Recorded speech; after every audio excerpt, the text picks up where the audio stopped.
ADS sway exploit. When you aim down sights, the weapon sways. In order to steady your aim, you must press the hold breath key. When fighting, this time gap can get you killed. However, you can exploit the keybind system to have instant steady aim. Bind aim to right-click press, then bind hold breath to right-click release. Optionally bind a secondary key to hold breath to let go.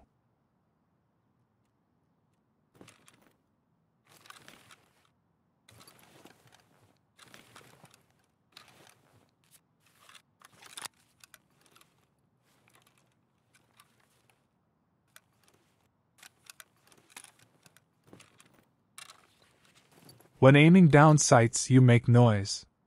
Both aiming and letting go of the aim will do so. You can avoid making noise when letting go of the aim by using overhead and side blind fire. This is very useful when defending. It helps conceal your position a bit if you run out of arm stamina.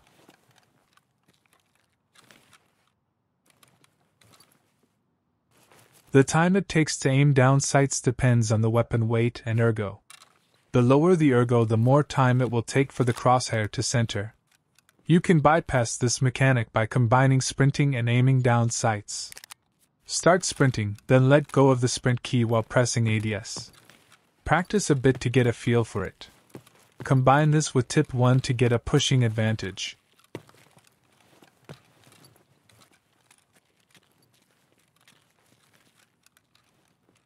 Before Inertia, people would use AD and DA span to peek corners.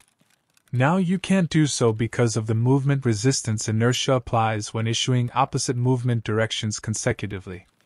However, you can break it to some extent by issuing non-opposite movement directions, clockwise and counterclockwise.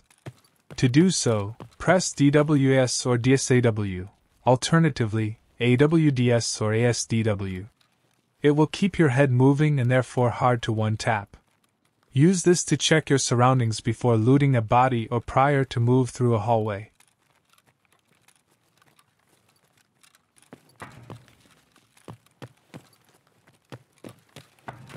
When you sprint, your character will build up momentum and accelerate until reaching max speed.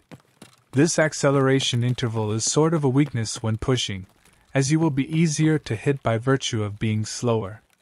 When pushing, you can perform this momentum build-up phase in a safe way by running against the wall continuously, and then swing on the enemy. This swing also helps a lot when taking left side peeks. Combine this with tips 1 and 3 to get a critical pushing advantage.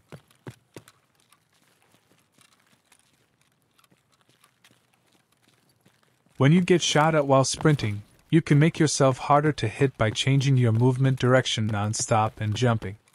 You can do all of this while looking at the ground, orienting yourself with peripheral vision and game sense. Looking down will make your character lower the head, reducing the effective hitbox. Take a look at the shadow being casted by the sun. An enemy in the position of the sun would see a smaller hitbox with the size of the shadow as a reference.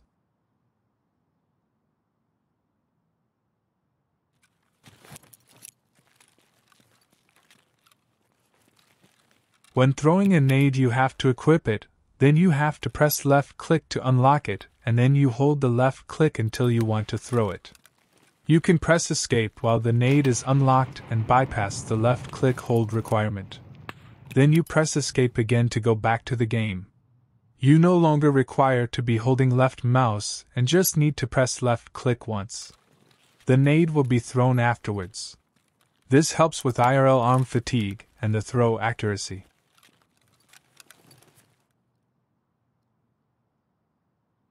When building a weapon, the recoil can be reduced by using parts with a percentage-based recoil reduction.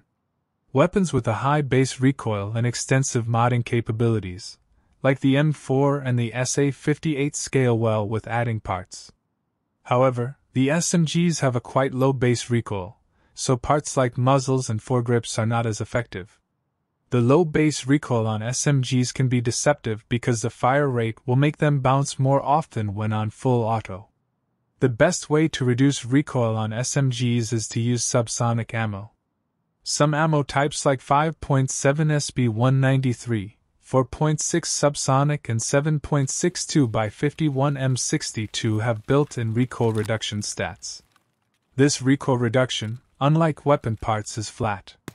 The subsonic ammo for the MP7 and the P90 have massive recoil reduction stats and are quite up there in penetration value.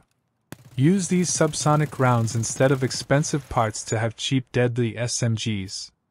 An added benefit is that not having to use suppressors makes the weapon more durable. Subsonic ammo also has increased durability stats.